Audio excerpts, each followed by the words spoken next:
Cheers! Halo, ketemu lagi sama aku. Jangan bosen ya, baju yang sama dan kerudung yang sama. Aku nggak pacaran. Paling lama 3,5 tahun. Iya, dari SMA kelas 1 sampai kuliah semester 1. Dia suka sama teman aku. Sedih. Terus dia kemarin tuh gitu deh. Baru kemarin ada masalah sama dia. Dia udah 2 tahun nggak berhubungan lagi tuh sama dia. Dia tiba-tiba datang, nelfonin aku banyak banget. Jam 00 sama jam 1 pagi. Dia tuh habis baru putus dari pacarnya yang temen aku itu. Dia malah datang lagi ke aku. Kan berarti ada maunya. Iyalah, soalnya dulu untung aja duit aku nggak hilang karena dia. Soalnya dulu aku pengen ngasih hadiah ulang tahun laptop buat dia.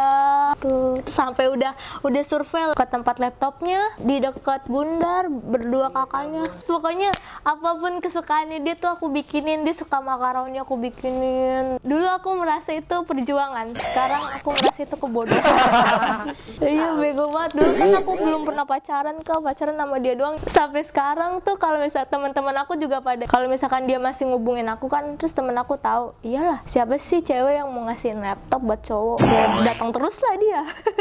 Untung tuh mengenak. Tuh tipsnya tuh, kalian jangan mutusin cewek. Soalnya kalau yang mutusin itu pasti bakalan nyesel. Jangan suka selingkuh. Lagian apaan sih anaknya selingkuh? Susah tahu, susah bagi waktu. Kan ceweknya ada lebih dari satu. Terus susah juga bagiin duitnya. Emang duit lo banyak selingkuh.